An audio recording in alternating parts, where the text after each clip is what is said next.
medo do Bolsonaro se perpetuar no poder com os filhos, etc. e tal. Só que o Bolsonaro está exercendo pela primeira vez o seu mandato de presidente. Quem está querendo se perpetuar no poder é o PT junto com o PSDB, que na verdade são duas faces de uma mesma moeda.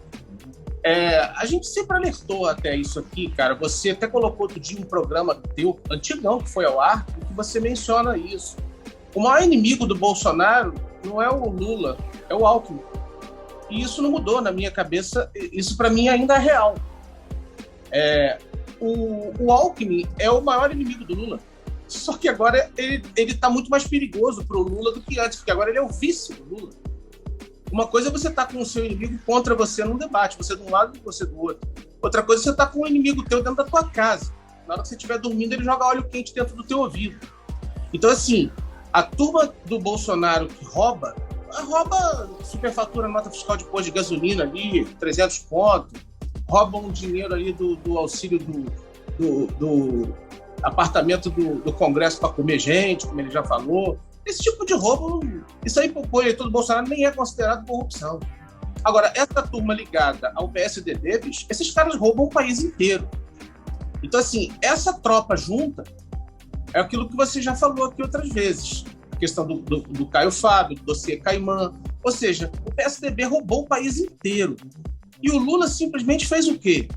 O Lula simplesmente não reverteu nada, nenhuma das privatizações feitas no governo do FHC, manteve tudo como estava, na mão dos malucos lá, e tem a questão do Márcio Tomás Bastos. Você vê que o dinheiro continuou entrando para a mesma galera, ou seja, eles eram inimigos apenas no debate aqui da televisão para a gente, que estava lá, como o André falou, eu que estava lá em Curitiba, que estava defendendo o Lula contra o Sérgio Moro. E hoje eu agradeço até a você mesmo, Rubem, que foi uma das pessoas que ajudou muito, ajudou não só a mim, mas a muitos a enxergarem que muitas vezes o inimigo está do nosso lado, está dentro da nossa trincheira, e eu não conseguia ver isso por questão de paixão político-partidária. Então eu acho o seguinte, é uma contradição do André, por quê?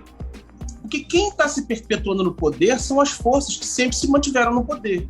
Então não pode haver um sinônimo de mudança como a eleição do Lula, uma vez que as forças que prenderam o Lula, todo o núcleo duro do seu principal partido, e que mantiveram o Lula preso e depois soltaram ele para que ele concorresse, essas forças que promoveram esses ataques à democracia continuam aí, livres, leves e soltas.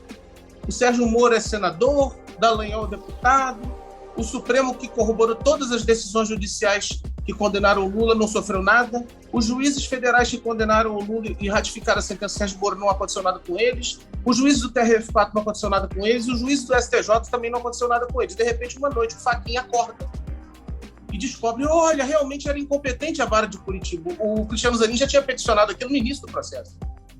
Ou seja, então, quem denegriu e destruiu a imagem do judiciário, ferindo de morte, causando uma baita crise institucional no Brasil, não foi o Daniel Silveira com as palavras chulas e com as ofensas que ele promoveu ao Supremo Tribunal Federal. Foi o próprio Supremo Tribunal Federal. Foi o próprio Poder Judiciário que causou todo esse impacto e destruiu a imagem das instituições do Brasil, fazendo o seu povo de palhaço, achando que pode fazer tudo a seu bel prazer, mudar as coisas de uma hora para outra, dar um giro de 180 graus e dizer que eu mudei assim, porque é assim mesmo que faz e acabou. Ou seja, então quem denegriu muito mais a imagem institucional do Brasil foi o próprio Poder Judiciário, não digo o Poder Judiciário como um todo, mas elementos que compõem uma verdadeira organização criminosa que utilizam o aparelho estatal do Poder Judiciário para perseguir seus desafetos políticos. Então, esses crimes são os mais graves, porque quando esses caras agem revestidos com o poder do Estado, eles são invencíveis. Então, alguém tem que frear esses malucos. E por incrível que pareça, aquele que demonstrou mais força para quebrar as pernas desse tentáculo da CIA aqui dentro, que é a Lava Jato, foi o governo Bolsonaro, curiosamente, né? Então, assim, eu vejo uma contradição por causa disso. Quem está tentando se perpetuar no poder é essa turma que vem governando desde a redemocratização até agora. E por algum motivo que a gente desconhece, o Bolsonaro não é bem visto, principalmente pela turma do Fórum Econômico Mundial. Se o Bolsonaro está sendo visto com maus olhos pelos Rockefeller, pelos gestores de ativo como o BlackRock, como o Vanguard, essas coisas todas, o Bolsonaro eu começo a olhar para ele com um pouco mais até de simpatia. Até mesmo por causa do posicionamento dele em relação à pandemia, que para mim dentre todos os candidatos, o Bolsonaro foi o mais sensato, apesar de falar uma coisa e fazer outra, né? Mas então é isso. Aí, vida que segue. Vou passar a bola para não ficar falando muito tempo aqui. Não, tudo bem. A pergunta que eu fiz para ele, eu vou fazer para você, que é o seguinte, depois ele vai comentar. Afinal de contas, por que você se decidiu pelo Bolsonaro? Entreguista, doou uma porrada de estatal aí, deu plenos poderes ao Paulo Guedes. O Paulo Guedes hoje é dono, todo mundo sabe, dono do BTG Pactual, que arrumou tanto dinheiro, que simplesmente já está querendo comprar o Credit Suisse. Está para quebrar, o BTG Pactual já está comprando. Inclusive, tem muita gente falando que a Petrobras vai se chamar BTG Braz, tá? Porque simplesmente o BTG Pactual, o próximo passo é voar na garganta da Petrobras, já que ela ficou dona e sócia de tudo. Passou de tamborete a banco e banco de repercussão, apesar de não ter agências, é um banco única e exclusivamente corporativo, que representa corporações e interesses de grandes financistas. Por que o Bolsonaro e não o Lula? Eu sei que algum documento você botou aí atrás, algum negócio, mas dá para defender um cara desse? Então, Rubão, olha só, é complicado defender, por isso que eu sempre falo, cara, nessa opção de escolher entre Lula e Bolsonaro, ela já é lamentável, né? Porque já há algum tempo nós não temos uma opção decente para a escolha de um bom candidato à presidência da República. A última vez nós votamos no Ciro Gomes, que eu ainda considero o cara mais qualificado para ser um presidente do Brasil, o Ciro Gomes. O problema dele é essas coisas aí que a gente sempre vem falando, né? Essas contradições. O problema dele acho que é ele mesmo, e o partido também. Mas, enfim, vamos deixar o Ciro Gomes de fora, porque agora a gente está falando de Lula e Bolsonaro. É aquela história de escolher o menos pior, cara. O Bolsonaro não é uma opção política para mim como não, ele é o candidato que eu gosto, eu vou votar nele, eu vou comprar uma camisa. Não, nada disso. Eu estou numa situação que é a seguinte, olha só, de qualquer forma, o Brasil está condenado à morte na mão desses dois. É aquela situação, olha só, cara, você foi condenado e você vai morrer. Só que você vai escolher, ou você vai morrer torrado na cadeira elétrica, ou você vai ser jogado de um penhasco no Rio. Bolsonaro, para mim, fazendo uma analogia como essa, eu considero que é como se fosse uma opção seguinte, não, eu quero morrer sendo jogado no Rio. Por quê? De repente, na hora da queda, eu dou uma sorte, vou batendo em alguns galhos, quebro só uma perna e continuo nadando, saio, consigo me virar. Eu acho que é menos pior, no sentido de que o que eu venho vendo como o maior risco e maior ameaça à democracia, que no fundo a democracia, mesmo no sentido bonito da palavra, ela não existe aqui. Vamos combinar, né? Isso aqui não é uma democracia, porcaria nenhuma. A imprensa vive dizendo que é para poder manter tudo como está. Mas isso aqui não é uma democracia de verdade. Então, assim, eu acho que para ter realmente um respiro democrático, por incrível que pareça, quem está andando mais alinhado com a democracia, na minha visão, é o Bolsonaro. E o maior risco à democracia, quem está oferecendo, é essa galera ligada ao PT, ao Lula, à imprensa, a grande mídia corporativa, porque esse grupo, ele, na verdade, age como um preposto desses gestores de ativo que mandam no mundo inteiro, né? Esse pequeno grupo de gestores de ativo, dessas famílias de bilionários, de meia dúzia de bilionários, durante a pandemia mesmo, eles ficaram ainda mais bilionários e os mais pobres ficaram ainda mais pobres. Os países aliados a eles, a esse grupo, que é um grupo apátrida, como você cansa de falar no seu programa. Não é uma galera que está ligada, subordinada diretamente aos Estados Unidos. Está subordinado diretamente àquela força que comanda o imperialismo norte-americano, estadunidense, que, na verdade, aquilo tem tentáculos em várias nações. Como você bem define aí como organizações sionistas. O cara até contestou outro dia aí. Então, Rubem, eu acredito que uma ameaça maior à democracia é o que a gente está vendo o Poder Judiciário fazer, rasgando a Constituição, desrespeitando as leis, atropelando o Poder Executivo. É o que eu estava falando com o meu enteado agora há pouco aqui, cara. A gente cansa de ver governador sendo preso, prefeito sendo preso, outro governador sofreu um impeachment, ou seja, aqueles que são eleitos diretamente pelo voto popular, que também é gerido pelo tribunal, pelo Poder Judiciário, esses caras eles são retirados do poder a hora que o Poder Judiciário cisma de julgar e dizer que tem que prender e acabou. Agora, alguém já viu aí algum juiz preso? Vocês estão vendo algum desembargador sofrer um inquérito? Vocês já viram a Polícia Federal chegar na casa de algum ministro do STJ? Alguém está vendo, por acaso, algum mandato de busca e apreensão na casa de algum ministro do STF? Então, na verdade, a contradição é essa. Nós já estamos vivendo num regime de monarquia. E se é que existe essa palavra maluca, essa expressão que eu vou colocar aqui, e é uma monarquia coletiva, tá? Porque é um grupamento de políticos, de agentes públicos corrompidos, que são subordinados a interesses transnacionais, que usam de forma criminosa o aparelho estatal brasileiro para servir os interesses desses grupos e contra o Brasil. Então, o maior risco da democracia hoje vem do Poder Judiciário e não do Bolsonaro. Essa é a minha visão e por isso que eu escolhi votar no Bolsonaro.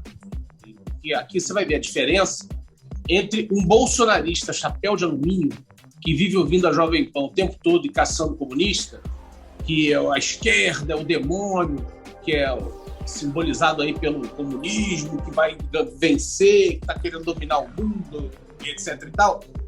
Aqui não tem essa parada de chapéu de alumínio, não. Aqui quem está falando com vocês é um cara que tinha uma página de esquerda, chamado Não a Mídia Golpista, um cara filiado ao PT. Eu acho que eu sou filiado ainda até hoje. Não sei se já tiraram a minha filiação. Tomara que tenham tirado. Mas eu estava filiado ao PT. Eu, como o André falou, é verdade. Eu fui o único que fui para Curitiba para defender o Lula no julgamento do TRF4. Eu fazia cobertura no meio dos tiros de bala de borracha e bomba de gás na Cinelândia, na praça. Tem vários vídeos aí na Mídia Golpista eu fazendo ao vivo a cobertura disso. Ou seja, então eu defendi isso. No dia que o Lula foi preso, eu fui para a Cinelândia, um comício pequeno lá, ou seja, eu defendi o Lula. O que eu queria era que o Lula não se entregasse. Mas, enfim, eu não vou nem me estender muito sobre isso tudo, mas é só para mostrar para vocês que a diferença do chapéu de alumínio é essa. O cara fala assim, olha só, não voto no Lula porque o Lula é ladrão, que o Lula é corrupto, como é que pode um ladrão? Não é por isso que eu não voto no Lula. Como pessoa, eu gosto do Lula até hoje. Eu tenho gratidão pelo Lula. Eu reconheço as obras boas que o Lula fez para o país e para os brasileiros que mais precisavam. O que o Rubem costuma dizer, que eu concordo, sempre concordei muito com ele. O Lula foi preso e foi impedido de concorrer nas eleições muito mais pelos seus acertos do que pelos seus erros. O Lula, como pessoa, eu estou sentindo até pena dele quando eu vejo ele nesses debates, que eu não reconheço mais aquele animal político que o Lula era, que ele teria trucidado o Bolsonaro todas as vezes, e pelo que eu vejo nesse debate aí, que realmente não dá nem para dizer assim, fulano ganhou, porque não dá. Mas a postura do Lula, eu vejo o Lula muito enfraquecido, cansado, e eu acho, isso é a minha opinião mesmo, que o Lula nem queria estar concorrendo a essas eleições. A impressão que dá é que ele é uma espécie de refém dessas forças que aprisionaram não só ele, né? Muita gente, muitos companheiros ali do seu próprio partido. Enfim, ele está sendo obrigado a fazer isso porque ele é a melhor chance que tem, ou seja, que ainda detém um certo capital político para enfrentar o Bolsonaro e o bolsonarismo, né? Então, eu vejo dessa maneira. E em relação a essa diferença do chapéu de alumínio de direita, para nós aqui que somos nacionalistas, soberanistas, ela é básica. Ela é básica. Ou seja, como eu acabei de falar, não é por uma questão do Lula ser ladrão, não. Eu não acredito que o Lula seja ladrão, mais ladrão corrupto, menos corrupto do que Bolsonaro. Não. Se for colocar nesse quesito de corrupção, os dois, para mim, são a mesma coisa. Eu continuo afirmando aqui, que eu já afirmei em outro momento, da facada sem sangue, todos já sabem a minha opinião, continuo com a mesma opinião. Não virei bolsonarista, não virei direitista, não virei nada disso. Continuo criticando as falhas da direita. Só que a diferença do chapéu de alumínio para a gente que é nacionalista é a seguinte: não estou falando mal do Lula e não vou votar no Bolsonaro porque eu não gosto do Lula. Não, muito pelo contrário, eu gosto do Lula. E quem gosta do Lula devia votar no Bolsonaro, porque o Lula merecia agora estar em casa. O Lula merecia ser anistiado por essa sacanagem toda que o Poder Judiciário, de forma criminosa, fez contra ele. Ponto final. Você não vai ouvir isso de nenhum bolsonarista na Jovem Pan e nesses outros canais de direita aí. E alguns vão ficar até bravinhos comigo aqui no chat. Não tem problema, que já tem uns lá de esquerda também bravos comigo no Facebook, decepcionados comigo, dizendo que falou, pô, se você não consegue ver a dor do seu irmão, é porque você está mais doente do que ele. Eu falei, cara, com o tamanho dessa tua prepotência, dessa tua arrogância, é por isso que a esquerda está cada vez mais distante do povo e o Bolsonaro está mais próximo. Ou seja, o cara se acha no direito de dizer que eu não estou olhando para o meu povo porque eu escolhi um candidato diferente dele. Ou seja, ele já é a suprema razão, a suprema verdade em si. Então não tem nem como discutir com um cara desse. Então, tem muitos da esquerda. Agora, o que eu vejo é o seguinte, não tem um melhor entre esses dois. A gente tem que optar pelo menos pior. Então, como eu falei aqui anteriormente, eu opto por defender a instituição da presidência da República. E como o Fachin disse aquela vez, quando o Bolsonaro estava lá na Rússia com o Putin, o Fachin falou assim, ele vai arrumar algum esquema lá com os hackers russos para interferir nas eleições do Brasil. Ou seja, aquele recado que o Fachin estava dando não era para nós. Entendeu? A gente sabe muito bem o que rola por trás dos bastidores, então o que vai acontecer ainda é um mistério. Eu acho que nós vamos ver quem que vai ter mais competência aí para mudar alguma coisa. Talvez o sistema dominante vinculado ao Império Estadunidense queira promover um caos, ou seja, queira uma vitória do Lula para que exatamente aconteça um caos. E dentro desse caos haja uma reação de extremistas bolsonaristas para poder criar uma false flag. Ou, por outro lado, os bolsonaristas, militares, etc., também devem estar de olho nisso. Enfim, o que vai acontecer a gente não sabe, porque isso depende muito da competência de um lado e de outro em relação aos serviços de inteligência internacionais que também tem aqui dentro. A gente não pode negar que isso acontece. O Brasil é uma potência muito importante, muita gente quer o Brasil como um aliado. Só que é o seguinte, torcidas à parte, paixões político-partidárias à parte, o que eu acho que vai acontecer no futuro governo, caso o Bolsonaro ganhe, eu espero que aconteça o que eu já vejo acontecer em relação, pelo menos, à aproximação do Brasil com os BRICS, o fortalecimento da aliança do Brasil com Rússia, China, inclusive agora até a Arábia Saudita cogitando a possibilidade de entrada nos BRICS, porque hoje nós vivemos um mundo multipolar e, de acordo com o meu entendimento, é mais negócio hoje a gente se aproximar desse novo grupo que está se formando ali em torno dos BRICS do que continuar como serviçais dos Estados Unidos. Então, eu espero só que isso aconteça. Eu não vou nem entrar em detalhes em relação a entreguismo, privatizações, etc., porque para mim vai ser, qualquer um dos dois vai ser a mesma porcaria. Então, eu nem tenho esperança de que um seja melhor do que o outro nesse sentido. A minha única esperança é reduzir dos males o menor e que o Brasil se alinhe mais geopoliticamente com aquilo que eu acredito que é melhor para o meu país e para o povo brasileiro. Então é isso aí, galera.